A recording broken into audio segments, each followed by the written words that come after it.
ਵਾਹਿਗੁਰੂ ਜੀ ਕਾ ਖਾਲਸਾ ਵਾਹਿਗੁਰੂ ਜੀ ਕੀ ਫਤਿਹ। ਜੀਵਨ ਬਿਰਤਾਂਤ ਸ੍ਰੀ ਗੁਰੂ ਗੋਬਿੰਦ ਸਿੰਘ ਜੀ। ਦੂਜਾ ਕਾਂਡ। ਲੇਖਕ ਪ੍ਰੋਫੈਸਰ ਸਾਹਿਬ ਸਿੰਘ ਜੀ। ਆਵਾਜ਼ ਸੰਦੀਪ ਸਿੰਘ ਖਾਲੜਾ। ਨਵੀਆਂ ਜ਼ਿੰਮੇਵਾਰੀਆਂ। ਗੁਰੂ ਗੋਬਿੰਦ ਸਿੰਘ ਜੀ ਦੇ ਸਿਰ ਉੱਤੇ ਪਿਤਾ ਗੁਰੂ ਤੇਗ ਬਹਾਦਰ ਸਾਹਿਬ ਜੀ ਦਾ ਸਾਇਆ ਬਹੁਤਾ ਚਿਰ ਨਾ ਰਹਿ ਸਕਿਆ। ਔਰੰਗਜ਼ੇਬ ਦੀ ਹਿੰਦੂਆਂ ਦੇ ਵਿਰੁੱਧ ਚਲਾਈ ਸਖਤੀ ਦੀ ਰਾਜਨੀਤੀ ਨੇ ਗੁਰੂ ਤੇਗ ਬਹਾਦਰ ਸਾਹਿਬ ਨੂੰ ਮਜਬੂਰ ਕਰ ਦਿੱਤਾ ਕਿ ਉਹ ਨਿਤਾਣੇ ਹੋਏ ਲੋਕਾਂ ਨੂੰ ਧੀਰਜ ਦੇਣ ਲਈ ਆਪਣੇ ਨਿੱਜੀ ਸੁੱਖ ਅਤੇ ਆਪਣੀ ਜਿੰਦ ਨੂੰ ਖਤਰੇ ਵਿੱਚ ਪਾਉਣ। ਜਦੋਂ ਕਸ਼ਮੀਰੀ ਪੰਡਤਾਂ ਨੇ ਆ ਕੇ ਆਪਣੇ ਦੁਖੜੇ ਦੱਸੇ ਤਾਂ ਇਹ ਗੱਲ ਯਕੀਨੀ ਹੋ ਗਈ ਕਿ ਗੁਰੂ ਤੇਗ ਬਹਾਦਰ ਸਾਹਿਬ ਨਿਡਰ ਹੋ ਕੇ ਆਪਣੇ ਆਪ ਨੂੰ ਕੁਰਬਾਨੀ ਲਈ ਪੇਸ਼ ਕਰਨ ਤਾਂ ਕਿ ਸਹਿਮੀ ਹੋਈ ਹਿੰਦੂ ਜਨਤਾ ਵਾਸਤੇ ਨਿਡਰਤਾ ਦੇ ਪੂਰਨੇ ਪੈ ਸਕਣ। ਇਹ ਜ਼ਿਕਰ ਸਨ 1674 ਦਾ ਹੈ। ਗੁਰੂ ਗੋਬਿੰਦ ਸਿੰਘ ਜੀ ਦੀ ਉਮਰ ਉਸ ਵੇਲੇ ਮਸਾਂ 8.5 ਸਾਲਾਂ ਦੀ ਹੀ ਸੀ। ਇਤਨੀ ਛੋਟੀ ਉਮਰ ਵਿੱਚ ਹੀ ਉਹਨਾਂ ਨੇ ਆਪਣੀ ਆਤਮਿਕ ਉੱਚਤਾ ਦਾ ਸਬੂਤ ਵੀ ਦੇ ਦਿੱਤਾ ਕਿ ਪਿਤਾ ਗੁਰੂ ਤੇਗ ਬਹਾਦਰ ਸਾਹਿਬ ਨੂੰ ਕਮਜ਼ੋਰਾਂ ਦੀ ਖਾਤਰ ਕੁਰਬਾਨ ਹੋ ਕੇ ਵੀਰਤਾ ਦੇ ਪੂਰਨੇ ਪਾਉਣ ਲਈ ਆਪਣੀ ਸੰਮਤੀ ਵੀ ਦੇ ਦਿੱਤੀ। ਹੋਣਹਾਰਤਾ ਪੰਘੂੜੇ ਤੋਂ ਹੀ ਲਿਸ਼ਕਾਰੇ ਮਾਰਨ ਲੱਗ ਪੈਂਦੀ ਹੈ। ਗੁਰੂ ਨਾਨਕ ਸਾਹਿਬ ਜੀ ਨੇ 5-6 ਸਾਲਾਂ ਦੀ ਉਮਰੇ ਹੀ ਆਪਣੀ ਉੱਚਾ ਖਿਆਲੀ ਨਾਲ ਤਲਵੰਡੀ ਦੇ ਪਾਂਧੇ ਨੂੰ ਹੈਰਾਨ ਕਰ ਦਿੱਤਾ ਸੀ। ਗੁਰੂ ਅਮਰਦਾਸ ਜੀ ਨੇ ਵੀ ਗੁਰੂ ਰਾਮਦਾਸ ਜੀ ਵਿੱਚ 7 ਸਾਲਾਂ ਦੀ ਉਮਰੇ ਹੀ ਹੋਣਹਾਰਤਾ ਦੇ ਲੱਛਣ ਵੇਖ ਲਏ ਸਨ। ਗੁਰੂ ਹਰਿਰਾਏ ਸਾਹਿਬ ਦੇ ਦਿਲ ਦੀ ਕੋਮਲਤਾ ਦਾ ਜ਼ਹੂਰ ਛੋਟੀ ਉਮਰੇ ਹੀ ਹੋ ਗਿਆ ਸੀ। ਗੁਰੂ ਹਰਕ੍ਰਿਸ਼ਨ ਸਾਹਿਬ 5 ਸਾਲਾਂ ਦੀ ਉਮਰ ਵਿੱਚ ਹੀ ਗੁਰੂ ਨਾਨਕ ਦੇਵ ਜੀ ਦੀ ਸੌਂਪੀ ਜ਼ਿੰਮੇਵਾਰੀ ਨੂੰ ਸੰਭਾਲਣ ਦੇ ਲਾਇਕ ਸਾਬਤ ਹੋ ਗਏ। ਗੁਰੂ ਤੇਗ ਬਹਾਦਰ ਸਾਹਿਬ ਨੇ ਲੱਛਣਾਂ ਤੋਂ ਵੇਖ ਲਿਆ ਕਿ ਗੁਰੂ ਗੋਬਿੰਦ ਸਿੰਘ ਜੀ ਸਮੇਂ ਦੀ ਕਠਿਨਤਾ ਨੂੰ ਸੰਭਾਲ ਸਕਣਗੇ। ਪਰਿਵਾਰ ਅਤੇ ਸਿੱਖ ਸੰਗਤਾਂ ਨੂੰ ਧੀਰਜ ਦੇ ਕੇ ਅਤੇ ਗੁਰੂ ਗੋਬਿੰਦ ਸਿੰਘ ਜੀ ਦੇ ਲੜ ਲਾ ਕੇ 1674 ਵਿੱਚ ਸਤਿਗੁਰੂ ਜੀ ਸਦਾ ਲਈ ਆਨੰਦਪੁਰ ਛੱਡ ਗਏ। ਔਰੰਗਜ਼ੇਬ ਦੇ ਹੁਕਮ ਨਾਲ ਗੁਰੂ ਤੇਗ ਬਹਾਦਰ ਸਾਹਿਬ ਨੂੰ ਸਨ 1675 11 ਮੱਘਰ ਸੰਮਤ 1732 ਨੂੰ ਦਿੱਲੀ ਦੇ ਚਾਂਦਨੀ ਚੌਕ ਵਿੱਚ ਸ਼ਹੀਦ ਕੀਤਾ ਗਿਆ।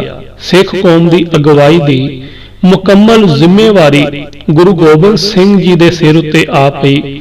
ਉਸ ਵਕਤ ਉਹਨਾਂ ਦੀ ਉਮਰ 9 ਸਾਲਾਂ ਦੇ ਕਰੀਬ ਹੋ ਗਈ ਸੀ। ਗਰੀਬਾਂ ਦੀ ਬਾਹ ਫੜਨ ਦੇ ਨਤੀਜੇ। ਗੁਰ ਇਤਿਹਾਸ ਦੇ ਪਾਠਕ ਇਸ ਗੱਲ ਨੂੰ ਸਦਾ ਚੇਤੇ ਰੱਖਣ ਕਿ ਗੁਰੂ ਨਾਨਕ ਪਾਤਸ਼ਾਹ ਦੇ ਪ੍ਰਚਾਰ ਦਾ ਸਭ ਤੋਂ ਵੱਡਾ ਨਿਸ਼ਾਨਾ ਮਨੁੱਖਤਾ ਦੀ ਏਕਤਾ ਸੀ। ਜਾਤ ਅਭਿਮਾਨੀ ਬ੍ਰਾਹਮਣ ਦੇ ਧਰਮ ਜਾਲ ਨੇ ਕਰੋੜਾਂ ਬੰਦੇ ਸਦੀਆਂ ਤੋਂ ਪੈਰਾਂ ਹੇਠ ਲਤਾੜੇ ਹੋਏ ਸਨ। ਖੱਤਰੀ ਮਹਾਰਾਜੇ ਉਸ ਦੀ ਸੱਜੀ ਬਾਂਹ ਸਨ। ਵਿਦੇਸ਼ੀ ਪਠਾਨ ਅਤੇ ਮੁਗਲ ਬਾਦਸ਼ਾਹਾਂ ਨੇ ਹਿੰਦੂ ਜਨਤਾ ਨੂੰ ਦਬਾਅ ਰੱਖਣ ਵਾਸਤੇ ਕੁਦਰਤੀ ਤੌਰ ਤੇ ਬ੍ਰਾਹਮਣ ਨੂੰ ਆਪਣੇ ਨਾਲ ਰੱਖਣਾ ਸੀ। ਇਹੀ ਕਾਰਨ ਸੀ ਕਿ ਮਜ਼ਹਬ ਦੇ ਪੱਖਪਾਤ ਉੱਤੇ ਲਾਇਆ ਹੋਇਆ ਜਜ਼ੀਆ ਆਦਿਕ ਵਾਧੂ ਕਰ ਬ੍ਰਾਹਮਣ ਤੋਂ ਨਹੀਂ ਲਿਆ ਜਾਂਦਾ ਸੀ। ਇਸ ਤਰ੍ਹਾਂ ਬ੍ਰਾਹਮਣ, ਖੱਤਰੀ ਅਤੇ ਮੁਸਲਮਾਨ ਹਾਕਮ ਇਹ ਤਿੰਨੇ ਸ਼੍ਰੇਣੀਆਂ ਰਲ ਕੇ ਹਿੰਦੂ ਜਨਤਾ ਦੇ ਦੁੱਖਾਂ ਦਾ ਕਾਰਨ ਬਣ ਰਹੀਆਂ ਸਨ। ਦੁੱਖਾਂ ਦਾ ਸਭ ਤੋਂ ਬਹੁਤਾ ਭਾਰ ਸ਼ੂਦਰ ਅਖਵਾਂਦੇ ਲੋਕਾਂ ਉੱਤੇ ਪਿਆ ਹੋਇਆ ਸੀ। ਇਹਨਾਂ ਹੀ ਦੁਖੀ ਲੋਕਾਂ ਦੇ ਅੰਦਰ ਨਿਰਭੈਤਾ ਅਤੇ ਮਨੁੱਖਤਾ ਦਾ ਅਹਿਸਾਸ ਪੈਦਾ ਕਰਨ ਦਾ ਬੀੜਾ ਗੁਰੂ ਨਾਨਕ ਦੇਵ ਜੀ ਨੇ ਚੁੱਕਿਆ ਸੀ। ਉਹਨਾਂ ਹੀ ਲੀਹਾਂ ਉੱਤੇ ਉਹਨਾਂ ਦੇ ਜਾਨਸ਼ੀਨ ਗੁਰੂ ਤੁਰਦੇ ਆ ਰਹੇ ਸਨ। ਸ਼ੂਦਰ ਅਖਵਾਂਦੇ ਲੋਕਾਂ ਦੀ ਬਾਹ ਫੜਨ ਦੇ ਕਾਰਨ ਇਹਨਾਂ ਤਿੰਨਾਂ ਸ਼੍ਰੇਣੀਆਂ ਨੂੰ ਹੌਲ ਪਿਆ ਹੋਇਆ ਸੀ। ਹਰੇਕ ਗੁਰ ਵਿਅਕਤੀ ਦੇ ਵਿਰੁੱਧ ਇਹ ਤਿੰਨੇ ਸ਼੍ਰੇਣੀਆਂ ਰਲ ਕੇ ਰੁਕਾਵਟਾਂ ਪਾਉਣ ਦੇ ਯਤਨ ਕਰਿਆ ਕਰਦੀਆਂ ਸਨ। ਆਪਣੇ ਹੀ ਹਿੱਤ ਦੇ ਵਿਰੁੱਧ ਗਰੀਬ ਅਨਪੜ੍ਹ ਜਨਤਾ ਦੇ ਦਿਲਾਂ ਵਿੱਚ ਭੁਲੇਖੇ ਪੈਦਾ ਕਰਨ ਦਾ ਸਭ ਤੋਂ ਕਾਰੀ ਹਥਿਆਰ ਇਹ ਹੁੰਦਾ ਹੈ ਕਿ ਉਸ ਲੋਕ ਹਿੱਤੂ ਉੱਤੇ ਅਣਹੋਣੀਆਂ ਊਜਾਂ ਲਾਈਆਂ ਜਾਣ। ਇਹ ਨੀਤੀ ਮਨੁੱਖਤਾ ਦੇ ਇਤਿਹਾਸ ਦੇ ਮੁੱਢ ਤੋਂ ਹੀ ਤੁਰੀ ਆ ਰਹੀ ਹੈ। ਇਸੇ ਨੀਤੀ ਅਨੁਸਾਰ ਮੁਸਲਮਾਨ ਹਾਕਮਾਂ ਨੇ ਔਰੰਗਜ਼ੇਬ ਪਾਸ ਇਹ ਸ਼ਿਕਾਇਤਾਂ ਹਸਨ ਅਬਦਾਲ ਲਿਖ ਭੇਜੀਆਂ ਸਨ ਕਿ ਗੁਰੂ ਤੇਗ ਬਹਾਦਰ ਸਾਹਿਬ ਨੇ ਆਪਣੇ ਪਾਸ ਲੁਟੇਰੇ ਰੱਖੇ ਹੋਏ ਹਨ। ਔਰੰਗਜ਼ੇਬ ਵੀ ਆਖਰ ਉਸੇ ਹੀ ਹਾਕਮ ਸ਼੍ਰੇਣੀ ਦਾ ਸਰਦਾਰ ਸੀ। ਉਹ ਜਾਣਦਾ ਸੀ ਕਿ ਇਹ ਊਜ ਤਾਂ ਨਿਰਾ ਬਹਾਨਾ ਹੀ ਹੈ, ਇੱਕ ਨਿਰਵੈਰ ਵੈਰੀ ਵਾਲਾ ਕੰਡਾ ਰਾਹ ਵਿੱਚੋਂ ਕੱਢਣ ਲਈ। ਸੋ ਉਸ ਨੇ ਗੁਰੂ ਤੇਗ ਬਹਾਦਰ ਸਾਹਿਬ ਨੂੰ ਕਤਲ ਕਰ ਦੇਣ ਦਾ ਹੁਕਮ ਲਿਖ ਭੇਜਿਆ ਸੀ। ਔਰੰਗਜ਼ੇਬ ਦੀ ਹਸਨ ਅਬਦਾਲ ਤੋਂ ਵਾਪਸੀ ਖਟਕ ਕਬੀਲੇ ਦਾ ਸਿਰ ਭੰਨਣ ਲਈ ਔਰੰਗਜ਼ੇਬ 26 ਜੂਨ ਸਨ 1674 ਨੂੰ ਦਿੱਲੀ ਤੋਂ ਚੱਲ ਕੇ ਪੌਣੇ 2 ਸਾਲਾਂ ਪਿੱਛੋਂ 27 ਮਾਰਚ ਸਨ 1676 ਨੂੰ ਦਿੱਲੀ ਵਾਪਸ ਪਹੁੰਚਿਆ ਸੀ। ਪਰ ਬਾਕੀ ਪਠਾਨ ਅਜੇ ਪੂਰੇ ਤੌਰ ਤੇ ਸਰ ਨਹੀਂ ਹੋਏ ਸਨ। ਦਿੱਲੀ ਆ ਕੇ ਔਰੰਗਜ਼ੇਬ ਨੇ ਆਪਣੇ ਵੱਡੇ ਪੁੱਤਰ ਮੁਅੱਜ਼ਮ ਨੂੰ ਫੌਜ ਦੇ ਕੇ 15 ਅਕਤੂਬਰ ਸਨ 1676 ਨੂੰ ਅਫਗਾਨਿਸਤਾਨ ਵੱਲ ਭੇਜਿਆ। ਅਫਗਾਨਿਸਤਾਨ ਦੇ ਹਾਕਮ ਸੂਬੇਦਾਰ ਅਮੀਰ ਖਾਨ ਦੀ ਸਿਆਣਪ ਭਰੀ ਰਾਜਨੀਤੀ ਕਾਰਨ ਪਠਾਨ ਕਬੀਲੇ ਆਪੋ ਵਿੱਚ ਪਾੜ ਦਿੱਤੇ ਗਏ। ਇਸ ਤਰ੍ਹਾਂ ਮੁਗਲ ਹਕੂਮਤ ਦੀ ਇਹ ਸਿਰਦਰਦੀ ਕੁਝ ਕੁ ਦੂਰ ਹੋਈ ਅਤੇ ਸ਼ਹਿਜ਼ਾਦਾ ਮੁਅੱਜ਼ਮ 20 ਜਨਵਰੀ ਸਨ 1678 ਨੂੰ ਵਾਪਸ ਦਿੱਲੀ ਆ ਗਿਆ। ਪਰ ਪਠਾਨ ਇਤਨੀ ਛੇਤੀ ਈਨ ਮੰਨਣ ਵਾਲੇ ਨਹੀਂ ਸਨ। ਉਹਨਾਂ ਫਿਰ ਛੇੜਖਾਨੀ ਸ਼ੁਰੂ ਕਰ ਦਿੱਤੀ। ਔਰੰਗਜ਼ੇਬ ਨੇ ਜੋਧਪੁਰ ਦੇ ਮਹਾਰਾਜੇ ਜਸਵੰਤ ਸਿੰਘ ਨੂੰ ਵੀ ਭੇਜਿਆ ਹੋਇਆ ਸੀ। ਔਰੰਗਜ਼ੇਬ ਆਪ ਤਾਂ ਮੁੜ ਆਇਆ ਸੀ। ਮਹਾਰਾਜਾ ਖੈਬਰ ਘਾਟੀ ਵਿੱਚ ਮੁਗਲ ਚੌਂਕੀਆਂ ਦੀ ਰਖਵਾਲੀ ਕਰ ਰਿਹਾ ਸੀ। ਜਦੋਂ ਉਹ ਉਧਰ ਦਾ ਹਵਾ ਪਾਣੀ ਮੁਆਫਿਕ ਨਾ ਆਉਣ ਦੇ ਕਾਰਨ ਅਖੀਰਲੀ ਉਮਰ ਦੇ ਸਹਾਰੇ ਆਪਣੇ ਇੱਕੋ ਇੱਕ ਪੁੱਤਰ ਜਗਤ ਸਿੰਘ ਸਮੇਤ ਉੱਥੇ ਹੀ ਮਰ ਗਿਆ। ਜਸਵੰਤ ਸਿੰਘ 10 ਦਸੰਬਰ 1678 ਨੂੰ ਮਰਿਆ ਸੀ। ਔਰੰਗਜ਼ੇਬ ਦੀ ਮਾਰਵਾੜ ਉੱਤੇ ਅੱਖ। ਮਾਰਵਾੜ ਦਾ ਇਲਾਕਾ ਉਂਝ ਤਾਂ ਰੇਤਲਾ ਹੀ ਹੈ। ਇਸ ਤੋਂ ਪਾਰਲੇ ਪਾਸੇ ਬੜਾ ਜ਼ਰਖੇਜ਼ ਇਲਾਕਾ ਹੈ, ਜਿਸ ਦੇ ਕੇਂਦਰੀ ਵਪਾਰੀ ਸ਼ਹਿਰ ਅਹਿਮਦਾਬਾਦ ਤੱਕ ਅੱਪੜਨ ਲਈ ਜੋਧਪੁਰ ਰਿਆਸਤ ਦੇ ਵਿੱਚੋਂ ਦੀ ਹੀ ਸੌਖਾ ਤੇ ਨੇੜੇ ਦਾ ਰਸਤਾ ਪੈਂਦਾ ਹੈ। ਜਦੋਂ ਔਰੰਗਜ਼ੇਬ ਨੂੰ ਮਹਾਰਾਜਾ ਜਸਵੰਤ ਸਿੰਘ ਅਤੇ ਉਸ ਦੇ ਪੁੱਤਰ ਦੇ ਮਰਨ ਦੀ ਖਬਰ ਮਿਲੀ ਤਾਂ ਉਸ ਨੇ ਮਾਰਵਾੜ ਨੂੰ ਸਿੱਧਾ ਮੁਗਲ ਹਕੂਮਤ ਵਿੱਚ ਸ਼ਾਮਲ ਕਰਨ ਦਾ ਫੈਸਲਾ ਕੀਤਾ। ਉਸ ਨੇ ਮੁਸਲਮਾਨ ਫੌਜਦਾਰ, ਕਿਲਾਦਾਰ, ਕੋਤਵਾਲ ਆਦਿਕ ਜੋਧਪੁਰ ਭੇਜ ਦਿੱਤੇ। ਵਧੀਕ ਦਬਾਅ ਪਾਉਣ ਲਈ ਔਰੰਗਜ਼ੇਬ ਆਪ 9 ਜਨਵਰੀ ਸਨ 1679 ਨੂੰ ਅਜਮੇਰ ਵੱਲ ਰਵਾਨਾ ਹੋ ਗਿਆ। ਹਿੰਦੁਸਤਾਨ ਦਾ ਨਕਸ਼ਾ ਵੇਖੋ।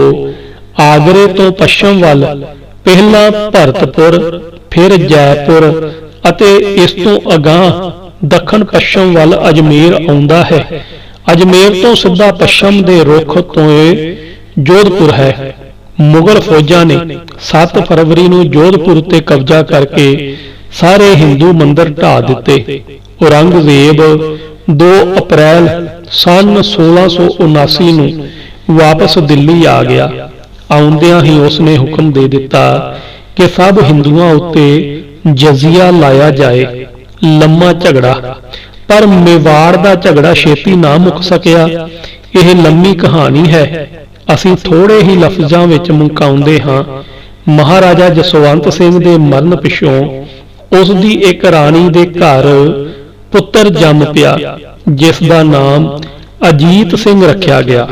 ਔਰੰਗਜ਼ੇਬ ਉਸ ਨੂੰ ਆਪਣੇ ਕਬਜ਼ੇ ਵਿੱਚ ਰੱਖ ਕੇ ਮੁਸਲਮਾਨ ਬਣਾਉਣਾ ਚਾਹੁੰਦਾ ਸੀ।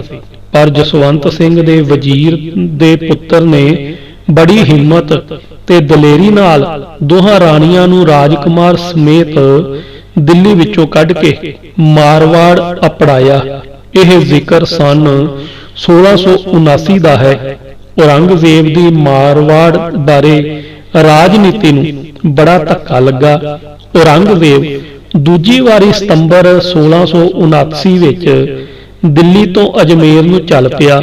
ਉਸ ਦੇ ਪੁੱਤਰ ਅਕਬਰ ਨੇ ਜਾ ਕੇ ਮਾਰਵਾੜ ਵਿੱਚ ਬੜੀ ਤਬਾਹੀ ਮਚਾਈ, ਹਿੰਦੂਆਂ ਉੱਤੇ ਬੜੇ ਕਹਿਰ ਦੀ ਸਖਤੀ ਕੀਤੀ। ਅਕਤੂਬਰ ਦੇ ਅਖੀਰ ਤੱਕ ਸਾਰੇ ਮਾਰਵਾੜ ਉੱਤੇ ਮੁਗਲ ਫੌਜ ਦਾ ਕਬਜ਼ਾ ਹੋ ਗਿਆ, ਪਰ ਔਰੰਗਜ਼ੇਬ ਨੂੰ ਅਜੇ ਵੀ ਸੌਖਾ ਸਾਹ ਨਾ ਆ ਸਕਿਆ। ਰਾਜਕੁਮਾਰ ਅਜੀਤ ਸਿੰਘ ਦੀ ਮਾਂ ਮੇਵਾੜ ਖਾਨਦਾਨ ਦੀ ਸੀ। ਮੇਵਾੜ ਅਜਮੇਰ ਤੋਂ ਦੱਖਣ ਵੱਲ ਦੀ ਰਿਆਸਤ ਹੈ, ਜਿਸ ਦੀ ਰਾਜਧਾਨੀ ਉਦੈਪੁਰ ਹੈ। ਚਿਤੌੜ ਦਾ ਪ੍ਰਸਿੱਧ ਕਿਲਾ ਇਸੇ ਹੀ ਰਿਆਸਤ ਵਿੱਚ ਹੈ। ਰਾਣੀ ਨੇ ਉਦੈਪੁਰ ਦੇ ਮਹਾਰਾਣਾ ਰਾਜ ਸਿੰਘ ਨੂੰ ਬੇਨਤੀ ਕੀਤੀ ਕਿ ਉਹ ਅਜੀਤ ਸਿੰਘ ਦੇ ਹੱਕ ਦੀ ਰਾਖੀ ਕਰੇ। ਜੋਧਪੁਰ ਦੇ ਮੁਗਲ ਕਬਜ਼ੇ ਵਿੱਚ ਆਉਣ ਨਾਲ ਮੇਵਾੜ ਨੂੰ ਵੀ ਖਤਰਾ ਪੈ ਗਿਆ ਸੀ। ਹਿੰਦੂ ਮੰਦਰਾਂ ਦੀ ਤਬਾਹੀ ਅਤੇ ਹਿੰਦੂ ਧਰਮ ਉੱਤੇ ਕਈ ਤਰ੍ਹਾਂ ਦੀ ਸਖਤੀ, ਇਹ ਵੀ ਮਾਰਵਾੜ ਅਤੇ ਮੇਵਾੜ ਦੇ ਅਣਖੀਲੇ ਰਾਜਪੂਤਾਂ ਉੱਤੇ ਸਾਂਝੀ ਵਿਪਤਾ ਸੀ। ਇਹ ਸਭ ਕੁਝ ਸੋਚ ਕੇ ਮਹਾਰਾਣਾ ਰਾਜ ਸਿੰਘ ਨੇ ਅਜੀਤ ਸਿੰਘ ਦਾ ਪੱਖ ਲੈ ਲਿਆ। ਮੇਵਾੜ ਉੱਤੇ ਵਿਪਤਾ ਔਰੰਗਜ਼ੇਬ ਨੇ ਆਪ ਹੀ ਨਵੰਬਰ 1679 ਵਿੱਚ ਅਜਮੇਰ ਤੋਂ ਮੇਵਾੜ ਉੱਤੇ ਹੱਲਾ ਬੋਲ ਦਿੱਤਾ। ਰਾਜਪੂਤ ਮੈਦਾਨੀ ਇਲਾਕੇ ਵਿੱਚ ਮੁਗਲਾਂ ਦਾ ਟਾਕਰਾ ਨਾ ਕਰ ਸਕੇ, ਉਹਨਾਂ ਨੂੰ ਉੱਤਰੀ ਪਹਾੜੀਆਂ ਵੱਲ ਹਟਣਾ ਪਿਆ। ਚਿਤੌੜ, ਉਦੈਪੁਰ ਆਦਿਕ ਸਭ ਸ਼ਹਿਰਾਂ ਉੱਤੇ ਮੁਗਲ ਫੌਜ ਦਾ ਕਬਜ਼ਾ ਹੋ ਗਿਆ। ਇੱਥੇ ਵੀ ਉਹੀ ਜ਼ੁਲਮ ਰੱਜ ਕੇ ਕੀਤੇ ਗਏ ਜੋ ਮਾਰਵਾੜ ਵਿੱਚ ਹੋਏ ਸਨ। ਔਰੰਗਜ਼ੇਬ ਆਪਣੇ ਪੁੱਤਰ ਅਕਬਰ ਨੂੰ ਚਿਤੌੜ ਵਿੱਚ ਛੱਡ ਕੇ ਆਪ ਮਾਰਚ 1680 ਵਿੱਚ ਅਜਮੇਰ ਮੁੜ ਆਇਆ। ਉਸ ਦੇ ਮੁੜਨ ਦੀ ਹੀ ਢਿੱਲ ਸੀ ਕਿ ਰਾਜਪੂਤਾਂ ਨੇ ਪਹਾੜਾਂ ਦੇ ਵਿੱਚੋਂ ਨਿਕਲ ਕੇ ਮੁਗਲਾਂ ਦਾ ਨੱਕ ਵਿੱਚ ਦਮ ਕਰ ਦਿੱਤਾ। ਮੁਗਲ ਫੌਜ ਦੀ ਬੁਰੀ ਗਤ ਬਣ ਗਈ। ਇੱਥੋਂ ਤੱਕ ਹਾਲਤ ਵਿਗੜੀ ਕਿ ਖੁਰਾਕ ਦਾ ਪ੍ਰਬੰਧ ਅਜਮੇਰ ਤੋਂ ਕਰਨਾ ਪੈਂਦਾ ਸੀ। ਸ਼ਹਿਜ਼ਾਦਾ ਅਕਬਰ ਨੂੰ ਮੇਵਾੜ ਵਿੱਚ ਡਾਢੇ ਹੱਥ ਪੈਰ ਪਏ। ਔਰੰਗਜ਼ੇਬ ਨੇ ਉਸ ਨੂੰ ਝਾੜ ਝੰਬ ਕੇ ਮਾਰਵਾੜ ਭੇਜ ਦਿੱਤਾ ਅਤੇ ਉਸ ਦੇ ਥਾਂ ਸ਼ਹਿਜ਼ਾਦਾ ਆਜਮ ਨੂੰ ਚਿਤੌੜ ਦੀ ਕਮਾਨ ਦੇ ਦਿੱਤੀ। ਇਹ ਜ਼ਿਕਰ ਜੂਨ ਸਨ 1680 ਦਾ ਹੈ। ਸ਼ਹਿਜ਼ਾਦਾ ਅਕਬਰ ਦਾ ਹਾਕੀ ਹੋਣਾ। ਮਾਰਵਾੜ ਆ ਕੇ ਸ਼ਹਿਜ਼ਾਦਾ ਅਕਬਰ ਕੁਝ ਚਿਰ ਔਰੰਗਜ਼ੇਬ ਦੇ ਹੁਕਮ ਅਨੁਸਾਰ ਢੱਠੇ ਦਿਲ ਦੌੜ ਭੱਜ ਕਰਦਾ ਰਿਹਾ। ਆਖਰ 1 ਜਨਵਰੀ 1681 ਨੂੰ ਉਹ ਰਾਜਪੂਤਾਂ ਨਾਲ ਮਿਲ ਗਿਆ। ਉਸ ਨੇ ਪਿਓ ਦੇ ਵਿਰੁੱਧ ਬਗਾਵਤ ਕਰ ਦਿੱਤੀ। ਸਿਆਣੇ ਆਖਦੇ ਹਨ ਕਿ ਕਿਲੇ ਦੇ ਜ਼ੋਰ ਹੀ ਟੱਪਿਆ ਜਾ ਸਕਦਾ ਹੈ। ਔਰੰਗਜ਼ੇਬ ਦੀ ਮਜ਼ਹਬੀ ਤੰਗ ਦਿਲੀ ਤੋਂ ਅੱਕ ਕੇ ਮਾਰਵਾੜ ਦੇ ਮੋਢੀ ਰਾਠੌਰ ਰਾਜਪੂਤਾਂ ਨੇ ਝਾੜੇ ਝੰਬੇ ਹੋਏ ਅਕਬਰ ਨੂੰ ਆਪਣੇ ਅੱਡੇ ਲਾਇਆ ਕਿ ਤੇਰਾ ਪਿਓ ਤੁਹਾਡੇ ਪਿਓ ਦਾਦੇ ਦੀ ਸਲਤਨਤ ਨੂੰ ਤਬਾਹ ਕਰ ਰਿਹਾ ਹੈ। ਜੇ ਤੂੰ ਦਿਲ ਕੱਢੇ ਤਾਂ ਅਸੀਂ ਤੇਰੇ ਨਾਲ ਹਾਂ। ਅੰਦਰੋਂ ਅੰਦਰ ਕੁਝ ਰਾਜਸੀ ਰਿਆਇਤਾਂ ਦੇ ਇਕਰਾਰ ਵੀ ਹੋ ਗਏ। ਰਾਠੌਰਾਂ ਨੂੰ ਇਹ ਵੀ ਆਸ ਸੀ ਕਿ ਅਕਬਰ ਉਹਨਾਂ ਦੇ ਕਹੇ ਹਿੰਦੂ ਧਰਮ ਉੱਤੇ ਸਖਤੀ ਬੰਦ ਕਰ ਦੇਵੇਗਾ ਅਤੇ ਇਸ ਤਰ੍ਹਾਂ ਹਿੰਦੂ ਕੌਮ ਵਿੱਚ ਉਹਨਾਂ ਦੀ ਬਹਾਦਰੀ ਦਾ ਸਿੱਕਾ ਹੋਰ ਜੰਮ ਜਾਏਗਾ। ਪਰ ਪੁੱਠੇ ਦਿਨ ਜਦੋਂ ਅਕਬਰ ਨੇ ਰਾਜਪੂਤਾਂ ਦੀ ਮਦਦ ਦੇ ਆਸਰੇ ਬਗਾਵਤ ਕੀਤੀ, ਉਸ ਵੇਲੇ ਔਰੰਗਜ਼ੇਬ ਕੋਲ ਅਜਮੇਰ ਵਿੱਚ ਥੋੜੀ ਜਿਤਨੀ ਹੀ ਫੌਜ ਸੀ। ਜੇ ਅਕਬਰ ਤੁਰੰਤ ਹੱਲਾ ਕਰ ਦਿੰਦਾ ਤਾਂ ਸ਼ਾਇਦ ਬਾਜੀ ਜਿੱਤ ਲੈਂਦਾ, ਪਰ ਉਸ ਨੇ 15 ਦਿਨ ਢਿੱਲ ਮੱਠ ਕਰ ਦਿੱਤੀ। ਇਤਨੇ ਨੂੰ ਔਰੰਗਜ਼ੇਬ ਸੰਭਲ ਗਿਆ। ਉਸ ਨੇ ਅੱਗੋਂ ਅਜਿਹੀ ਚਾਲ ਚੱਲੀ ਕਿ ਵਿਰੋਧੀ ਧੜੇ ਨੂੰ ਆਪੋ ਵਿੱਚ ਪਾੜ ਕੇ ਰੱਖ ਦਿੱਤਾ। ਬਾਦਸ਼ਾਹੀ ਤਾਂ ਕਿਤੇ ਰਹੀ, ਅਕਬਰ ਨੂੰ ਜਾਨ ਬਚਾਉਣ ਲਈ ਮਾਰਵਾੜ ਵਿੱਚ ਕਿਤੇ ਥਾਂ ਨਾ ਲੱਭੇ।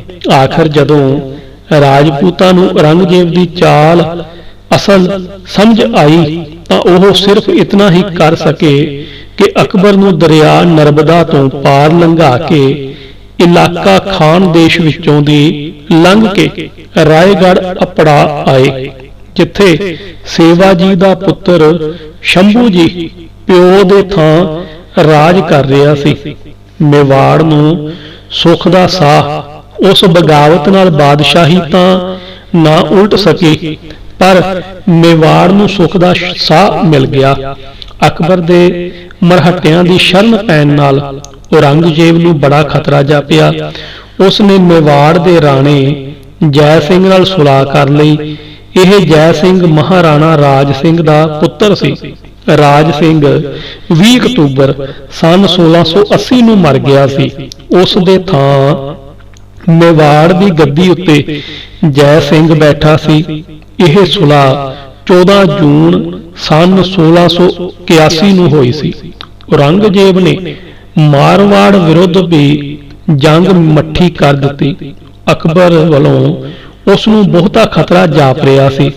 ਹੁਣ ਉਸ ਨੇ ਆਪਣੀ ਸਾਰੀ ਤਾਕਤ ਦੱਖਣ ਵਿੱਚ ਖਰਚ ਕਰਨ ਦਾ ਫੈਸਲਾ ਕਰ ਲਿਆ। 8 ਸਤੰਬਰ ਸਨ 1681 ਨੂੰ ਔਰੰਗਜ਼ੇਬ ਆਪ ਵੀ ਅਜਮੇਰ ਤੋਂ ਦੱਖਣ ਨੂੰ ਰਵਾਨਾ ਹੋ ਗਿਆ ਅਤੇ 13 ਨਵੰਬਰ ਨੂੰ ਬੁਰਹਾਨਪੁਰ ਜਾ ਪਹੁੰਚਿਆ। ਬੁਰਹਾਨਪੁਰ ਬੰਬਈ ਪ੍ਰਾਂਤ ਦੀ ਉੱਤਰ ਪੂਰਬੀ ਗੁੱਟ ਉੱਤੇ ਹੈ। ਅੱਜ ਕੱਲ GIP ਰੇਲਵੇ ਦਾ ਇੱਕ ਸਟੇਸ਼ਨ ਹੈ। ਮਰਹੱਟੇ ਹਿੰਦੁਸਤਾਨ ਦਾ ਨਕਸ਼ਾ ਵੇਖੋ। ਦੱਖਣ ਦੇਸ਼ ਦਾ ਪੱਛਮੀ ਪਾਸਾ ਇੱਕ ਖਾਸ ਮਹੱਤਤਾ ਵਾਲਾ ਹੈ। ਪੱਛਮੀ ਪਾਸੇ ਸਮੁੰਦਰ ਤੋਂ ਕੁਝ ਕੁ ਵਿੱਥ ਤੇ ਪਹਾੜਾਂ ਦੀ ਇੱਕ ਕੰਧ ਚੱਲੀ ਜਾਂਦੀ ਹੈ, ਜਿਸ ਨੂੰ ਪੱਛਮੀ ਘਾਟ ਆਖਦੇ ਹਨ। ਇਸ ਘਾਟ ਅਤੇ ਸਮੁੰਦਰੀ ਕੰਢੇ ਦੇ ਵਿਚਕਾਰਲੇ ਇਲਾਕੇ ਵਿੱਚ ਹਰ ਸਾਲ ਬੜੀ ਵਰਖਾ ਹੁੰਦੀ ਹੈ। ਇਸ ਵਾਸਤੇ ਇਹ ਇਲਾਕਾ ਚੌਲਾਂ ਦਾ ਘਰ ਹੈ। ਅੰਬਾਂ ਦੇ ਝੁੰਡ, ਕੇਲਿਆਂ ਦੇ ਬਾਗ ਅਤੇ ਨਾਰੀਅਲ ਦੇ ਰੁੱਖ ਇਸ ਧਰਤੀ ਨੂੰ ਬਹੁਤ ਸੁਹਾਵਣਾ ਬਣਾਉਂਦੇ ਹਨ। ਉੱਤਰੀ ਪਾਸਾ ਕੋਂਕਣ ਅਤੇ ਦੱਖਣੀ ਪਾਸਾ ਕਿਨਾਰਾ ਅਖਵਾਉਂਦਾ ਹੈ। ਇਸ ਵਿੱਚ ਥਾਣਾ, ਕੋਲਾਬਾ ਅਤੇ ਰਤਨਾਗਿਰੀ 3 ਜ਼ਿਲ੍ਹੇ ਹਨ। ਇਹ ਸਾਰੇ ਇਲਾਕੇ ਵਿੱਚ ਮਰਾਠੀ ਬੋਲੀ ਪ੍ਰਧਾਨ ਹੈ। ਹੁਣ ਵੇਖੋ ਘਾਟ ਦਾ ਪੂਰਬੀ ਪਾਸਾ, ਉੱਤਰੀ ਹਿੱਸਾ ਮਵਾਲ ਅਤੇ ਦੱਖਣੀ ਹਿੱਸਾ ਮਲਾਦ ਅਖਵਾਉਂਦਾ ਹੈ। ਇਹ ਇਲਾਕਾ ਘਾਟ ਦੇ ਨਾਲ-ਨਾਲ 20 ਮੀਲ ਚੌੜਾ ਤੁਰਿਆ ਜਾਂਦਾ ਹੈ। ਇਹ ਧਰਤੀ ਖਰਵੀ, ਪਥਰੀਲੀ ਅਤੇ ਪਹਾੜੀਆਂ ਵਿੱਚ ਘਿਰੀ ਹੋਈ ਹੈ। ਇਹ ਥਾਂ ਹੈ ਮਰਾਠਿਆਂ ਜਾਂ ਮਰਹੱਟਿਆਂ ਦੀ ਜੰਮਣ ਪਲਣ ਭੋਏ। ਇਹੀ ਹੈ ਮਰਾਠਾ ਸ਼ਾਹੀ ਦਾ ਪੰਘੂੜਾ। ਇਸ ਮਹਾਰਾਸ਼ਟਰ ਵਿੱਚ ਪਹਿਲਾਂ ਹੇਠ ਲਿਖੇ ਜ਼ਿਲ੍ਹੇ ਸ਼ਾਮਲ ਸਨ: ਨਾਸਿਕ, ਪੂਨਾ, ਸਤਾਰਾ, ਸਾਰੇ ਦੇ ਸਾਰੇ। ਕੁਝ ਕੁ ਹਿੱਸਾ ਜ਼ਿਲ੍ਹਾ ਅਹਿਮਦਨਗਰ ਅਤੇ ਸ਼ੋਲਾਪੁਰ ਦਾ ਹੈ ਅਤੇ ਔਰੰਗਾਬਾਦ ਦੀ ਪੱਛਮੀ ਗੁੱਟ। ਜਿਉਂ-ਜਿਉਂ ਉੱਤਰ ਵੱਲੋਂ ਮੁਸਲਿਮ ਹਕੂਮਤ ਹੇਠਾਂ ਨੂੰ ਵੱਧਦੀ ਆਈ, ਮਰਾਠਿਆਂ ਦੀ ਸੁਤੰਤਰਤਾ ਖੁੱਸਦੀ ਗਈ। ਕੁਝ ਮਰਾਠੇ ਸਰਦਾਰ ਪੱਛਮੀ ਘਾਟ ਵੱਲ ਹਟਦੇ ਗਏ, ਜਿੱਥੇ ਅਹਿਮਦਨਗਰ ਅਤੇ ਬੀਜਾਪੁਰ ਦੇ ਮੁਸਲਿਮ ਰਜਵਾੜਿਆਂ ਨੇ ਪਿੱਛਾ ਕਰਨ ਦੀ ਖੇਚਲ ਨਾ ਕੀਤੀ। ਇਹਨਾਂ ਪਹਾੜੀ ਇਲਾਕਿਆਂ ਨੇ ਮਰਾਠਿਆਂ ਦੇ ਸੀਨਿਆਂ ਵਿੱਚ ਸੁਤੰਤਰਤਾ ਦੀ ਸਿੱਖ ਕਾਇਮ ਰੱਖੀ, ਪਰ ਰੋਟੀ ਬਿਨਾਂ ਕਿਵੇਂ ਸਰੇ। ਪਥਰੀਲੀ ਧਰਤੀ ਲੋੜ ਜੋਗਾ ਅੰਨ ਪੈਦਾ ਨਹੀਂ ਸੀ ਕਰ ਸਕਦੀ। ਮਰਾਠੇ ਗੁਆਂਢੀ ਮੁਸਲਿਮ ਰਜਵਾੜਿਆਂ ਵਿੱਚ ਫੌਜੀ ਨੌਕਰੀ ਕਰਨ ਤੇ ਮਜਬੂਰ ਹੋ ਜਾਂਦੇ ਸਨ।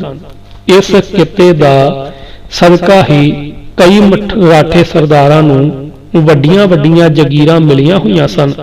ਉਹਨਾਂ ਵਿੱਚੋਂ ਇੱਕ ਸੀ ਸ਼ਾਹ ਜੀ ਭੋਂਸਲਾ, ਜੋ ਦੌਲਤਾਬਾਦ ਮਨਮਾੜ ਤੋਂ ਨਾਂਦੇੜ ਨੂੰ ਜਾਣ ਵਾਲੀ ਰੇਲਵੇ ਲਾਈਨ ਉੱਤੇ ਔਰੰਗਾਬਾਦ ਦੇ ਪਾਸ ਇੱਕ ਸਟੇਸ਼ਨ ਹੈ ਦੇ ਪ੍ਰਸਿੱਧ ਪਹਾੜੀ ਕਿਲੇ ਦੇ ਸਾਹਮਣੇ ਪਿੰਡ ਇਲਰੂ ਦਾ ਰਹਿਣ ਵਾਲਾ ਸੀ। ਸੇਵਾ ਜੀ ਦੱਖਣ ਵਿੱਚ ਉਸ ਵੇਲੇ 2 ਤਕੜੇ ਮੁਸਲਮਾਨ ਰਜਵਾੜੇ ਸਨ: ਨਿਜ਼ਾਮ ਸ਼ਾਹੀ ਅਤੇ ਆਦਲ ਸ਼ਾਹੀ। ਨਿਜ਼ਾਮ ਸ਼ਾਹੀ ਦਾ ਰਾਜਧਾਨੀ ਅਹਿਮਦਨਗਰ ਅਤੇ ਆਦਲ ਸ਼ਾਹੀ ਦੀ ਬੀਜਾਪੁਰ ਸੀ। ਉਤਲੇ ਪਾਸੇ ਮੁਗਲ ਹਕੂਮਤ ਦਾ ਬੰਨਾ ਦਰਿਆ ਤਾਪਤੀ ਤੱਕ ਲੱਗਦਾ ਸੀ। ਸ਼ਾਹ ਜੀ ਭੋਂਸਲੇ ਨੇ ਕਈ ਰਾਜਨੀਤਿਕ ਕਲਾਬਾਜ਼ੀਆਂ ਲਾ ਕੇ ਆਪਣੀ ਰਾਜਸੀ ਤਾਕਤ ਤਕੜੀ ਬਣਾ ਲਈ, ਪਰ ਆਖਰ ਮੁਗਲ ਹਕੂਮਤ ਨਾਲ ਟੱਕਰ ਲੱਗ ਜਾਣ ਤੇ ਉਸ ਦੀ ਤਾਕਤ ਰਹਿ ਗਈ। ਉਸ ਨੂੰ ਬੀਜਾਪੁਰ ਦੀ ਨੌਕਰੀ ਕਰਨੀ ਪੈ ਗਈ, ਜਿਸ ਦੇ ਇਵਜ਼ ਬੀਜਾਪੁਰ ਦੀ ਹਕੂਮਤ ਨੇ ਉਸ ਨੂੰ ਭਾਰੀ ਜਾਗੀਰ ਦੇ ਦਿੱਤੀ। ਇਸ ਸ਼ਾਹ ਜੀ ਦੇ ਘਰ ਸ਼ਿਵਨੇਰ ਦੇ ਪਹਾੜੀ ਕਿਲੇ ਵਿੱਚ ਅਪ੍ਰੈਲ ਸਨ 1627 ਵਿੱਚ ਸੇਵਾ ਜੀ ਜੰਮਿਆ। ਸਨ 1636 ਵਿੱਚ ਬੀਜਾਪੁਰ ਦੀ ਨੌਕਰੀ ਦੇ ਕਾਰਨ ਸ਼ਾਹ ਜੀ ਨੂੰ ਤਾਂ ਤੰਗ ਭਦਰਾ ਅਤੇ ਮੈਸੂਰ ਵੱਲ ਜਾਣਾ ਪੈ ਗਿਆ। ਸੇਵਾ ਜੀ ਨੂੰ ਉਸ ਦੀ ਮਾਂ ਸਮੇਤ ਉਹ ਪੂਨੇ ਛੱਡ ਗਿਆ। ਜ਼ਿਲ੍ਹਾ ਪੂਨੇ ਦੀ ਪੱਛਮੀ ਬਾਹੀ ਤੇ ਮਾਵੇਲ ਕਿਸਾਨਾਂ ਦੀ ਮਨਚਲੀ ਕੌਮ ਵਸਦੀ ਸੀ। ਮਾਵੇਲੀਆਂ ਵਿੱਚ ਪਲ ਕੇ ਸੇਵਾ ਜੀ ਦੇ ਅੰਦਰ ਵੀ ਸੁਤੰਤਰਤਾ ਅਤੇ ਮਨਚਲਾਪਣ ਪਲਰ ਗਿਆ। ਇਸੇ ਹਕੂਮਤ ਦੇ ਅਧੀਨ ਰਹਿਣ ਤੋਂ ਉਸ ਨੂੰ ਨਫ਼ਰਤ ਹੋ ਗਈ। ਸੇਵਾ ਜੀ ਆਪਣੀ ਸੁਤੰਤਰ ਹਕੂਮਤ ਬਣਾਉਣ ਦੇ ਸੁਪਨੇ ਲੈਣ ਲੱਗ ਪਿਆ। 19 ਸਾਲਾਂ ਦੀ ਉਮਰੇ ਸਨ 1646 ਵਿੱਚ ਸੇਵਾ ਜੀ ਨੇ ਇਸ ਕੰਮ ਲਈ ਹੱਥ ਪੈਰ ਮਾਰਨੇ ਹੀ ਵੀ ਸ਼ੁਰੂ ਕਰ ਦਿੱਤੇ। ਉਸ ਨੂੰ ਮੌਕਾ ਵੀ ਰੱਬੋਂ ਹੀ ਮਿਲ ਗਿਆ। ਬੀਜਾਪੁਰ ਦਾ ਬਾਦਸ਼ਾਹ ਆਦਿਲ ਸ਼ਾਹ ਸਖਤ ਬਿਮਾਰ ਹੋ ਗਿਆ ਸੀ।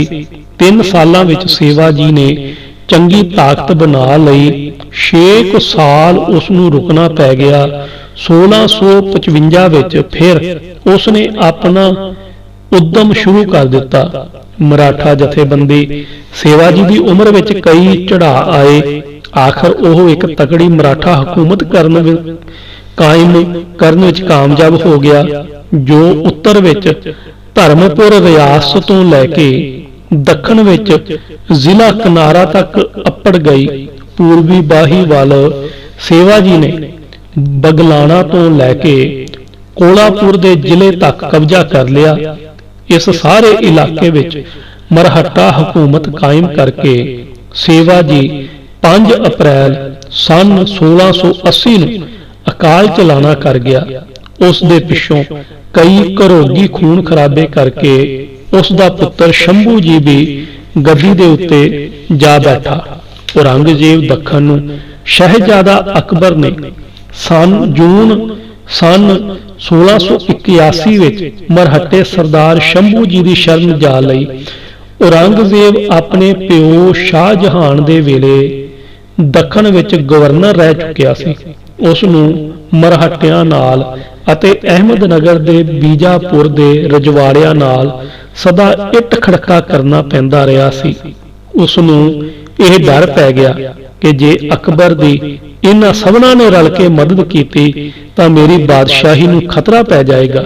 ਰਾਜਪੂਤਾਂ ਨਾਲ ਕੱਚੀ ਪੱਕੀ ਸੁਲ੍ਹਾ ਕਰਕੇ ਔਰੰਗਜ਼ੇਬ ਆਪ ਦੱਖਣ ਵੱਲ ਚੱਲ ਪਿਆ ਅਤੇ 22 ਮਾਰਚ ਸਨ 1681 ਨੂੰ ਬੁਰਹਾਨਪੁਰ ਪਹੁੰਚ ਗਿਆ।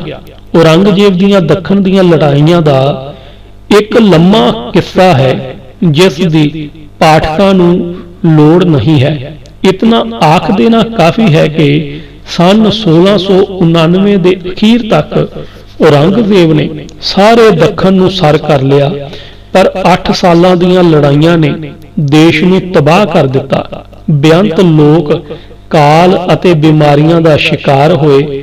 ਹਿੰਦੂ ਜਨਤਾ ਉੱਤੇ ਮੁਸਲਮਾਨ ਫੌਜਾਂ ਵੱਲੋਂ ਜੋ ਵਿਪਤਾ ਆਈ, ਉਸ ਦਾ ਅੰਦਾਜ਼ਾ ਪਾਠਕ ਆਪ ਹੀ ਲਾ ਲੈਣ। ਉਸ ਸਮੇਂ ਮੁਸਲਮਾਨ ਹਾਕਮਾਂ ਦਾ ਅਤਿਆਚਾਰੀ ਅਤੇ ਵੱਡੀ ਖੋਰ ਹੋਣਾ ਇੱਕ ਸਧਾਰਨ ਜਿਹੀ ਕੁਦਰਤੀ ਗੱਲ ਸੀ। ਸਿੱਖ ਕੌਮ ਵੱਲੋਂ ਬੇਫਿਕਰੀ ਔਰੰਗਜ਼ੇਬ ਨਾਲ ਪਹਿਲਾਂ ਪਠਾਨਾਂ ਦੀਆਂ, ਫਿਰ ਰਾਜਪੂਤਾਂ ਦੀਆਂ ਅਤੇ ਫਿਰ ਮਰਹੱਟਿਆਂ ਦੀਆਂ ਲੜਾਈਆਂ ਦਾ ਥੋੜਾ ਜਿਹਾ ਜ਼ਿਕਰ ਪਾਠਕਾਂ ਦੇ ਸਾਹਮਣੇ ਇਸ ਵਾਸਤੇ ਪੇਸ਼ ਕੀਤਾ ਹੈ ਕਿ ਪਾਠਕ ਪਠਾਨਾਂ, ਰਾਜਪੂਤਾਂ ਅਤੇ ਮਰਹੱਟਿਆਂ ਦੇ ਟਾਕਰੇ ਤੇ ਔਰੰਗਜ਼ੇਬ ਦੀ ਸਿੱਖ ਕੌਮ ਵੱਲੋਂ ਬੇਫਿਕਰੀ ਦਾ ਅਸਲੀ ਭੇਦ ਸਮਝ ਸਕਣ। ਨਿਰੀਆਂ ਲੜਾਈਆਂ ਤੇ ਜਿੱਤਾਂ ਹਾਰਾਂ ਦੇ ਹਾਲ ਦੱਸਣ ਦਾ ਨਾਮ ਇਤਿਹਾਸ ਨਹੀਂ ਹੈ। ਇਹਨਾਂ ਝਗੜਿਆਂ ਬਖੇੜਿਆਂ ਦਾ ਮੂਲ ਕਾਰਨ ਮਨੁੱਖ ਹੁੰਦੇ ਹਨ। ਮਨੁੱਖ ਵੀ ਸੁਭਾਵਕ ਤੌਰ ਤੇ ਦੰਗੇ ਫਸਾਦ ਨਹੀਂ ਚਾਹੁੰਦੇ। ਝਗੜੇ ਫਸਾਦ ਤਦੋਂ ਉੱਠ ਖਲੋਂਦੇ ਹਨ ਜਦੋਂ ਕਿਸੇ ਇੱਕ ਮਨੁੱਖ ਜਾਂ ਇੱਕ ਧੜੇ ਦੇ ਅੰਦਰ ਮੱਲਾਂ ਮਲਣ ਦੀ ਅਤੇ ਦੂਜੇ ਦੇ ਹੱਕ ਖੋਹਣ ਦੀ ਤਾਂਘ ਬਹੁਤ ਵੱਧ ਜਾਏ।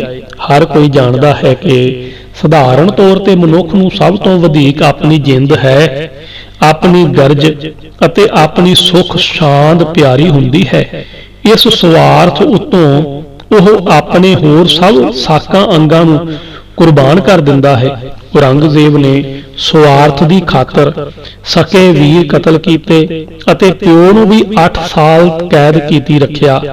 ਹੁਣ ਇਸੇ ਸਵਾਰਥ ਦੀ ਖਾਤਰ ਉਹ ਸਭ ਤੋਂ ਛੋਟੇ ਅਤੇ ਸਭ ਤੋਂ ਵਧੇਕ ਲਾਡਲੇ ਪੁੱਤਰ ਅਕਬਰ ਦੀ ਜਾਨ ਦਾ ਵੈਰੀ ਬਣ ਕੇ ਦੱਖਣ ਵੱਲ ਆਇਆ ਸੀ। ਔਰੰਗਜ਼ੇਬ ਜਾਣਦਾ ਸੀ ਕਿ ਗੁਰੂ ਨਾਨਕ ਦੇਵ ਜੀ ਤੋਂ ਲੈ ਕੇ ਕਿਸੇ ਗੁਰੂ ਨੇ ਕੋਈ ਮੱਲ ਨਹੀਂ ਮੱਲੀ, ਕੋਈ ਦੁਨਿਆਵੀ ਰਾਜ ਕਾਇਮ ਨਹੀਂ ਕੀਤਾ। ਉਹਨਾਂ ਦੇ ਨਾਮ ਲੇਵਾ ਸਿੱਖ ਵੀ ਕੋਈ ਬਗਾਵਤ ਕਰ ਨਹੀਂ ਰਹੇ ਸਨ, ਕੋਈ ਵੱਖਰਾ ਰਜਵਾੜਾ ਨਹੀਂ ਬਣਾ ਰਹੇ ਸਨ। ਪਰ ਹਾਂ, ਸਦੀਆਂ ਤੋਂ ਪੈਰਾਂ ਹੇਠ ਲਤਾੜੇ ਬੰਦਿਆਂ ਦੇ ਅੰਦਰ ਮਨੁੱਖਤਾ ਦਾ ਅਹਿਸਾਸ ਪੈਦਾ ਕਰਨਾ ਸਿੱਖ ਧਰਮ ਦਾ ਮੁੱਖ ਨਿਸ਼ਾਨਾ ਸੀ। ਇਸ ਦਾ ਕੁਦਰਤੀ ਨਤੀਜਾ ਇਹ ਨਿਕਲਣਾ ਸੀ ਕਿ ਜਿਹੜੇ ਲੋਕ ਗਰੀਬਾਂ ਨੂੰ ਪੈਰਾਂ ਹੇਠ ਲਤਾੜ ਰਹੇ ਸਨ, ਉਹਨਾਂ ਨਾਲ ਗੁਰੂ ਸਾਹਿਬਾਨ ਦੀ ਅਤੇ ਉਹਨਾਂ ਦੇ ਸਿੱਖਾਂ ਦੀ ਟੱਕਰ ਲੱਗੇ। ਬ੍ਰਾਹਮਣ, ਖੱਤਰੀ ਕਰਮਚਾਰੀ ਅਤੇ ਮੁਸਲਮਾਨ ਹਾਕਮ, ਇਹਨਾਂ ਹੀ 3 ਸ਼੍ਰੇਣੀਆਂ ਦੇ ਬੰਦਿਆਂ ਨੂੰ ਸਿੱਖ ਧਰਮ ਦਾ ਇਹ ਉੱਚਾ ਨਿਸ਼ਾਨਾ ਅਤੇ ਉਦਮ ਚੁਭਦਾ ਸੀ। ਇਹਨਾਂ ਦੇ ਸਰਦਾਰ ਜਹਾਂਗੀਰ ਨੇ ਗੁਰੂ ਅਰਜਨ ਸਾਹਿਬ ਜੀ ਨੂੰ ਸ਼ਹੀਦ ਕੀਤਾ ਕਿਉਂਕਿ ਇਹ ਗਰੀਬਾਂ ਦੇ ਦਿਲ ਦੇ ਪਾਤਸ਼ਾਹ ਬਣਦੇ ਜਾ ਰਹੇ ਸਨ। ਫਿਰ ਇਹਨਾਂ ਦੇ ਸਰਦਾਰ ਔਰੰਗਜ਼ੇਬ ਨੇ ਵੀ ਗੁਰੂ ਤੇਗ ਬਹਾਦਰ ਸਾਹਿਬ ਨੂੰ ਇਸੇ ਖਤਰੇ ਤੋਂ ਡਰਦਿਆਂ ਸ਼ਹੀਦ ਕੀਤਾ। ਗੁਰੂ ਅਰਜਨ ਸਾਹਿਬ ਤੋਂ ਪਿੱਛੋਂ ਉਹਨਾਂ ਦੇ ਜਾਨਸ਼ੀਨ ਗੁਰੂ ਹਰਗੋਬਿੰਦ ਸਾਹਿਬ ਸਿਰਫ 11 ਸਾਲਾਂ ਦੀ ਉਮਰ ਦੇ ਸਨ। ਜਹਾਂਗੀਰ ਉਹਨਾਂ ਵੱਲੋਂ ਬੇਫਿਕਰ ਹੋ ਗਿਆ। ਗੁਰੂ ਤੇਗ ਬਹਾਦਰ ਸਾਹਿਬ ਤੋਂ ਪਿੱਛੋਂ ਗੁਰੂ ਗੋਬਿੰਦ ਸਿੰਘ ਜੀ ਸਿਰਫ 9 ਸਾਲਾਂ ਦੇ ਸਨ। ਪਠਾਣਾ ਰਾਜਪੂਤਾਂ ਅਤੇ ਮਰਹੱਟਿਆਂ ਦੇ ਟਾਕਰੇ ਤੇ ਔਰੰਗਜ਼ੇਬ ਨੂੰ ਵੀ ਉਹਨਾਂ ਵੱਲੋਂ ਪੂਰੀ ਬੇਫਿਕਰੀ ਸੀ। ਪਾਠਕ ਇਹ ਵੀ ਚੇਤਾ ਰੱਖਣ ਕਿ ਭਾਵੇਂ ਕੋਈ ਕਿਤਨਾ ਹੀ ਬਲੀ ਰਾਜਾ ਤਾਕਤਵਰ ਬਾਦਸ਼ਾਹ ਹੋਵੇ, ਉਸ ਦਾ ਬਲ, ਉਸ ਦਾ ਜ਼ੋਰ ਆਪਣੀ ਪ੍ਰਜਾ ਵਿੱਚੋਂ ਚੁਣੇ ਹੋਏ ਰਸੂਖ ਵਾਲੇ ਬੰਦਿਆਂ ਦੇ ਆਸਰੇ ਹੀ ਕਾਇਮ ਰਹਿ ਸਕਦਾ ਹੈ। ਇਸ ਵਾਸਤੇ ਜਦੋਂ ਕਿਸੇ ਹਰਮਨ ਪਿਆਰੇ ਮਹਾਂਪੁਰਖ ਉੱਤੇ ਹੱਥ ਚੁੱਕਣਾ ਹੁੰਦਾ ਹੈ ਤਾਂ ਪ੍ਰਜਾ ਦੇ ਦਿਲ ਵਿੱਚੋਂ ਉਸ ਦੇ ਪਿਆਰ ਦੀਆਂ ਜੜ੍ਹਾਂ ਹਿਲਾਉਣ ਲਈ ਉਸ ਉੱਤੇ ਊਜਾਂ ਲਾਈਆਂ ਜਾਂਦੀਆਂ ਹਨ। ਉਹਨਾਂ ਊਜਾਂ ਨੂੰ ਨਸ਼ਰ ਕਰਨ ਦੇ ਸਭੇ ਕਾਰੀ ਵਸੀਲੇ ਹਾਕਮਾਂ ਦੇ ਹੱਥ ਵਿੱਚ ਹੀ ਹੋਇਆ ਕਰਦੇ ਹਨ। ਇਸ ਵਾਸਤੇ ਅਨੇਕਾਂ ਭੋਲੇ ਲੋਕ ਟਪਲਾ ਖਾਂਦੇ ਹਨ। ਹਿੰਦੂ ਕੌਮ ਉੱਤੇ ਵੱਧਦੀਆਂ ਵਧੀਕੀਆਂ ਤਖਤ ਦੀ ਖਾਤਰ ਆਪਣੇ ਭਰਾਵਾਂ ਅਤੇ ਪਿਓ ਉੱਤੇ ਕੀਤੇ ਅਤਿਆਚਾਰਾਂ ਦੀ ਬਦਨਾਮੀ ਧੋਣ ਵਾਸਤੇ ਔਰੰਗਜ਼ੇਬ ਨੇ ਇਸਲਾਮ ਦੀ ਰਾਖੀ ਦਾ ਬੁਰਕਾ ਪਾ ਲਿਆ ਸੀ ਅਤੇ ਹਿੰਦੂਆਂ ਉੱਤੇ ਸਹਿਜੇ ਸਹਿਜੇ ਸਹਿੰਦੀਆਂ ਵਧੀਕੀਆਂ ਕਰਨੀਆਂ ਸ਼ੁਰੂ ਕਰ ਦਿੱਤੀਆਂ ਸਨ। ਇਸ ਵਿੱਚ ਉਸ ਨੂੰ ਕਾਮਯਾਬੀ ਹੁੰਦੀ ਦਿਸੀ। ਕਾਜ਼ੀ ਮੁੱਲਾ ਲੋਕ ਉਸ ਦੀਆਂ ਪਿਓ ਅਤੇ ਭਰਾਵਾਂ ਨਾਲ ਕੀਤੀਆਂ ਬੇਵਫਾਈਆਂ ਨੂੰ ਭੁਲਾ ਕੇ ਉਸ ਦਾ ਪੱਕਾ ਮੁਸਲਮਾਨ ਹੋਣ ਦੇ ਗੁਣ ਗਾਣ ਲੱਗ ਪਏ ਸਨ। ਜਦੋਂ ਸਨ 1675 ਦੇ ਅਖੀਰ ਵਿੱਚ ਗੁਰੂ ਗੋਬਿੰਦ ਸਿੰਘ ਜੀ ਨੇ 9 ਸਾਲਾਂ ਦੀ ਉਮਰੇ ਗੁਰੂ ਨਾਨਕ ਦੇਵ ਜੀ ਦੀ ਦੱਸੀ ਹੋਈ ਗਰੀਬਾਂ ਦੀ ਬਾਹ ਫੜਨ ਦੀ ਜ਼ਿੰਮੇਵਾਰੀ ਆਪਣੇ ਹੱਥਾਂ ਵਿੱਚ ਲਈ, ਉਸ ਤੋਂ ਪਿੱਛੋਂ ਵੀ ਔਰੰਗਜ਼ੇਬ ਨੇ ਗੁਲਾਮ ਹਿੰਦੂ ਜਨਤਾ ਉੱਤੇ ਵਧੀਕੀਆਂ ਜਾਰੀ ਰੱਖੀਆਂ। 12 ਅਪ੍ਰੈਲ ਸਨ 1679 ਨੂੰ ਹਿੰਦੂਆਂ ਉੱਤੇ ਜਜ਼ੀਆ ਲਾਇਆ ਗਿਆ। ਦਿੱਲੀ ਸ਼ਹਿਰ ਦੀ ਹਿੰਦੂ ਜਨਤਾ ਜੁਮੇ ਦੀ ਨਮਾਜ਼ ਵਾਲੇ ਦਿਨ ਕਿਲੇ ਦੇ ਦਰਵਾਜ਼ੇ ਤੋਂ ਜਾਮਿਆ ਮਸਜਿਦ ਤੱਕ ਬਾਦਸ਼ਾਹ ਪਾਸ अपील करन लई इकट्ठी होई। सब हाथियां दे पैरां हेठ लताड़े गए। सन 1688 ਵਿੱਚ ਹਿੰਦੂ ਧਾਰਮਿਕ ਮੇਲੇ ਬੰਦ ਕੀਤੇ ਗਏ। ਮੇਲਿਆਂ ਦੇ ਮੌਕੇ ਤੇ ਵਿਚਾਰੇ ਗਰੀਬ ਹਟਵਾਣੀਏ ਸੌਦਾ ਸੂਤ ਵੇਚ ਕੇ ਆਪਣੇ ਟੱਬਰਾਂ ਦੀ ਪੇਟ ਪਾਲਣਾ ਦਾ ਮਾੜਾ ਮੋਟਾ ਉਦਮ ਕਰ ਲਿਆ ਕਰਦੇ ਸਨ। ਔਰੰਗਜ਼ੇਬ ਦੇ ਇਸ ਹੁਕਮ ਨੇ ਹਜ਼ਾਰਾਂ ਲੱਖਾਂ ਗਰੀਬ ਹਿੰਦੂਆਂ ਉੱਤੇ ਆਰਥਿਕ ਸੰਕਟ ਲੈ ਆਂਦਾ। ਹਿੰਦੂ ਜਨਤਾ ਦੇ ਅੰਦਰ ਹੀਣੀ ਦਸ਼ਾ ਦਾ ਅਹਿਸਾਸ ਕਾਇਮ ਕਰਨ ਲਈ ਸਨ 1695 ਵਿੱਚ ਔਰੰਗਜ਼ੇਬ ਨੇ ਹੁਕਮ ਦੇ ਦਿੱਤਾ ਕਿ ਰਾਜਪੂਤਾਂ ਤੋਂ ਛੁੱਟ ਕੋਈ ਹਿੰਦੂ ਪਾਲਕੀ ਹਾਥੀ ਘੋੜੇ ਦੀ ਸਵਾਰੀ ਨਾ ਕਰੇ। ਜਿਵੇਂ ਪਹਿਲੇ ਮੁਸਲਮਾਨ ਬਾਦਸ਼ਾਹਾਂ ਨੇ ਬ੍ਰਾਹਮਣਾਂ ਨੂੰ ਜਜ਼ੀਏ ਤੋਂ ਛੋਟ ਦੇ ਕੇ ਹਿੰਦੂ ਧਰਮ ਦੇ ਨੇਤਾਵਾਂ ਨੂੰ ਹਿੰਦੂ ਜਨਤਾ ਨਾਲੋਂ ਪਾੜ ਕੇ ਵੱਖਰਾ ਕਰ ਰੱਖਿਆ ਸੀ, ਇਸੇ ਤਰ੍ਹਾਂ ਔਰੰਗਜ਼ੇਬ ਨੇ ਹਿੰਦੂ ਕੌਮ ਦੇ ਸੂਰਬੀਰ ਰਾਖਿਆਂ ਨੂੰ ਆਪਣੇ ਬਣਾ ਕੇ ਹਿੰਦੂ ਕੌਮ ਨੂੰ ਅਨਾਥ ਕਰਨ ਦਾ ਯਤਨ ਕੀਤਾ। ਹਿੰਦੂਆਂ ਨੂੰ ਉੱਕਾ ਹੀ ਨਿਤਾਣੇ ਕਰਨ ਲਈ ਇਹ ਹੁਕਮ ਵੀ ਜਾਰੀ ਕਰ ਦਿੱਤਾ ਗਿਆ ਕਿ ਰਾਜਪੂਤਾਂ ਤੋਂ ਛੁੱਟ ਕੋਈ ਹੋਰ ਹਿੰਦੂ ਸ਼ਸਤਰ